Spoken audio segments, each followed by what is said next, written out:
प्रकार से जनता ने हमें समर्थन दिया और मोदी जी का आशीर्वाद रहा, कठुआ, उधमपुर, डोडा शायद देश का सबसे ज्यादा विकसित चुनावी क्षेत्र रहा लोकसभा का।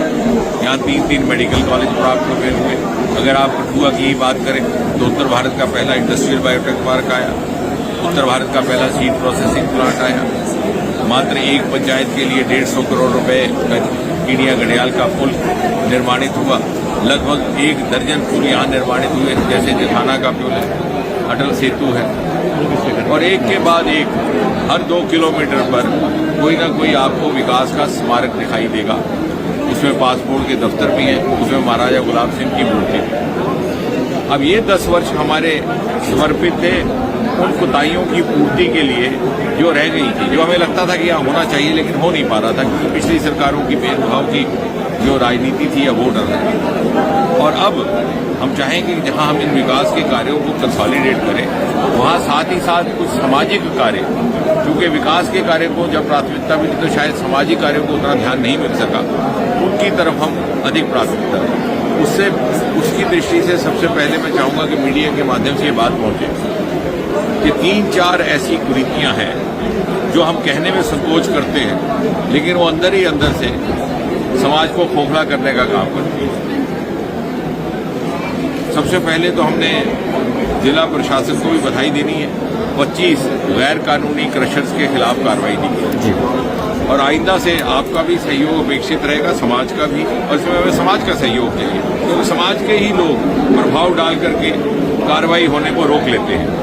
जहां कहीं भी कोई गैर कानूनी काम हो रहा है, गैर कानूनी क्रशर चल रहा है और इल्लीगल माइनिंग हो रही है, उसकी रोकथाम करने में किसी तरह की कोई लिहाज नहीं किया जाएगा, कोई उस तरह का समझौता नहीं किया जाएगा, क्योंकि बहुत दुख होता है, बड़ा खेद होता है। हमें आकर के बहुत सारी कंपनीज ने आके ये बात रखी, नेशनल हाईवे अथॉरिटीज के कर्मचारियों ने, बीआरओ ने, कि जितने शौक से ये पुल बनाए गए थे, कीड़िया घड़ियाल, अटल सेतु, जेठाना का पुल अभी जेरे तामीर है, उनकी नींवें, उनकी बुनियाद, उनकी फाउंडेशन को खोखला कर रहे हैं ये इल्लीगल माइनर। और कुछ एक लोगों को चोरी का पैसा कमाने के लिए हमारे सारे समाज को संकोच में रह करके हम ये जब बात करते हैं तो हम भी इस पाप के भागीदार बन जाते हैं। और साथ ही साथ गैर कानूनी तौर पर हड़प की हुई जमीन, चाहे किसी गरीब की है चाहे सरकार की है, मोदी जी ने कहा ना खाऊंगा ना खाने दूंगा, ना हम में से कोई खुद गैर कानूनी क्रशर लगाएगा, ना हम में से खुद कोई गैर कानूनी जमीन पर कब्जा करेगा किसी गरीब का हक छीन करके, और ना ही हम किसी और को करने देंगे। हम इस संकल्प के साथ चलें। तीसरा, जो नशाखोरी, कई बार बड़ा शर्म का सामना करना पड़ता है कि कठुआ को अब प्रवेश द्वार कहा जाने लगा। पंजाब से नशा की दवाइयां, ड्रग्स जाकर के अब रियासी और दूसरे जिलों तक पहुंच रही है। उसको लेकर के भी पुलिस प्रशासन से बात हुई है, भिन्न भिन्न स्तर पर इसमें कार्रवाई की जाएगी। पुलिस आइडेंटिफाई करेगी स्पॉट्स जहां पर इसको इकट्ठा किया जाता है, इसकी चैनल्स को रोकने का काम होगा, कार्रवाई ऐसी होगी जो डेटरेट होगी। और सामाजिक स्तर पर आप और हम, मैं फिर से करूंगा, आप और हम सब मिलकर के ये बात उन लोगों तक पहुंचाएं जो ड्रग एडिक्शन का धंधा करके कमाई कर रहे हैं, कि वो ये ना सोचें कि दूसरों के बच्चों को खराब करके वो दौलत कमा रहे हैं। ये दूसरों के बच्चों को जो वो खराब कर रहे हैं, कल वो उनके बच्चों को भी यही दवाई का सेवन करवा सकते हैं। यदि इस तरह की जागृति होगी, और इन तीनों कुरीतियों के साथ जुड़ा है आतंक का। पिछले दिनों कुछ एक आतंकी घटनाएं हुई, निंदनीय तो है ही है, पाकिस्तान से जो आए थे घुसपैठी, उनका भी काम था, लेकिन हम बार बार ये कह दें कि पाकिस्तान ने किया तो ये पर्याप्त नहीं है। हमने अपने आप से, अपनी अंतरात्मा से पूछना कि हमने क्या किया। और जब तक ये कुरीतियां समाज में रहेंगी, चाहे वो नशाखोरी, ड्रग एब्यूज की हो, चाहे वो गैर कानूनी तौर से इलीगल माइनिंग करके पैसे कमाने की हो, तो ये कुरीतियां हमारे नौजवान को, हमारे नागरिक को कहीं ना कहीं मनोवैज्ञानिक तौर पर कमजोर करती हैं, समझौता करने के लिए मजबूर करती हैं, और उसके चलते कहीं ना कहीं आतंक को भी बढ़ावा मिलता है। और आने वाले समय में मैं चाहूंगा कि हमें मीडिया का भी सहयोग इसमें रहे, समाज के भिन्न भिन्न वर्गों का भी, पार्टी कोई हो, नेशन फर्स्ट का आह्वान लेकर के हम निकले थे।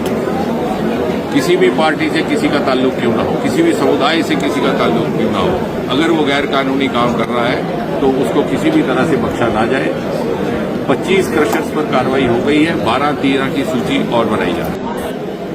सामर्थ्य रहेगा और मुझे विश्वास है कि हमें समाज का सहयोग रहेगा। हमने समाज का कोई भी समुदाय हो, उसकी कोई भी विचारधारा हो, उसका कोई भी राजनीतिक विश्वास क्यों ना हो, लेकिन ये एक ऐसी कुरीतियां हैं जो हर व्यक्ति को प्रभावित करती हैं। और इसीलिए मैंने कहा कि अगर कोई ये समझता है कि वो गैर कानूनी काम करके या गैर कानूनी तस्करी करके, उसे पशु तस्करी की भी आज हमने जी भुवनेश में, और वो अगर पैसे कमा रहा है या दूसरे के बच्चों को नशे की आदत डाल करके पैसे कमा रहा है, तो ये ना भूले कि दूसरे के बच्चे उसके बच्चे की ही सोबत में रहते हैं, उनके बच्चों को भी खराब करते हैं। सर ऐसा था कि पिछले दिनों में हमारे गृह मंत्रालय में भी निरंतर संपर्क बना रहा, chief of the army staff साहब के साथ भी बैठना हुआ, जनरल द्विवेदी के साथ हुआ। यूँ था कि अब चूंकि सब हम जानते हैं कि कश्मीर में दबाव पड़ा और ये लोग यहाँ शिफ्ट हो गए इनका फोकस, और हमारी तरफ से आह्वान था कि यहाँ पर सेना को भी लाया जाए। अर्धसेना बल तो पहले से ही थे, BSF, CRP, तो सेना के आने में के बाद अब एक नई स्ट्रेटेजी के तहत काम किया जा रहा है। उसकी पूरी व्याख्या सार्वजनिक तौर पर नहीं की जा सकती, लेकिन जैसे आपने कहा कि पहाड़ों पर भी पोजीशन ले ली गई है ताकि कभी कभी जो एम्बुश होता था ऊपर से उस पर भी रोकथाम हो। अनेकों कई और भी ऐसे तरीकेकार अपनाए गए हैं, उसमें जम्मू कश्मीर की पुलिस भी पूरा सहयोग दे रही है। हमारे कठुआ के SSP भी पिछले 2-4 दिन से पहाड़ों पर ही हैं, और मुझे विश्वास है कि आने वाले 1 सप्ताह के भीतर ही यहाँ पर हालात सामान्य हो जाएंगे। हमारे लोगों का मनोबल घटा था, विशेषकर डुड्डू बसंतगढ़ इत्यादि में जब हुआ, तो वहाँ पर भी हमारे निवेदन और हमारे आग्रह से वहाँ सेना बल पहुँच गया और सेना की वहाँ चौकियाँ बनी हैं, जिससे लोगों का मनोबल भी बढ़ा। BDC का रिवाइवल की बात, BDC का रिवाइवल हो रहा है और पहले से ज्यादा बेहतर उसका रख रखाव रहेगा। आपने अपने कार्यालय को मोर एक्टिव करने की बात की, क्या देखते हैं लोगों को कितनी सहूलियत मिलेगी? जो काम अटके रहते थे, परेशानी होती थी, अब आपके कार्यालय जिला में आपने कहा कि और एक्टिव कर दिए जाएंगे। कठुआ में पहले से था मुखर्जी चौक पर, लेकिन उसको अधिक सक्रिय करेंगे, और अधिक सक्रिय इसलिए कि बहुत सारे लोगों को ऐसा लगता था कि उनको कहीं जिला प्रशासन के ऑफिस में जाने में दिक्कत आती है, तो मैंने कहा कि हम ये भी एक कंपोनेंट ऐड कर देंगे। कुछ एक वहाँ पे भी हमारे ही लोग वहाँ से उनके निवेदन पत्र लेकर के जिला कार्यालय तक पहुँचाएंगे। हेल्थ इंफ्रास्ट्रक्चर में हेल्प करने की आपने बात की सर, हेल्थ इंफ्रास्ट्रक्चर में आपने मजबूती करने की बात की। जो लोग सरकार कड़ी कार्रवाई कर ही रही है, लेकिन समाज का भी कोई दायित्व है। इसलिए मैंने कहा, बार बार कह दें पाकिस्तान से आए, पाकिस्तान से आए, पाकिस्तान से आए, वो पर्याप्त नहीं है। पाकिस्तान शरारत 1947 से कर रहा है, आगे भी करेगा, वो तो आपके कहने से मानेगा। हम क्या कर रहे हैं, सवाल ये है, और हमने अपनी अंतरात्मा से पूछना है। और इसीलिए मैंने कहा कि हमारा अब प्राथमिकता में रहनी चाहिए वो सामाजिक कुरीतियां, जिसके लिए कठुआ जैसे क्षेत्र को बुरा नाम भी मिलता है, चाहे वो पशु तस्करी है, चाहे वो नशाखोरी है, चाहे वो इलीगल माइनिंग है, चाहे वो सरकारी जमीन या किसी गरीब की जमीन को हड़पने का जो एक नया फैशन शुरू हुआ है। तो उन सारी ये जब कुरीतियां मिल जाती हैं तो विशेष साइकिल होता है। इससे कहीं ना कहीं आतंक को भी सहूलत मिलती है, फैसिलिटेशन हो जाती है।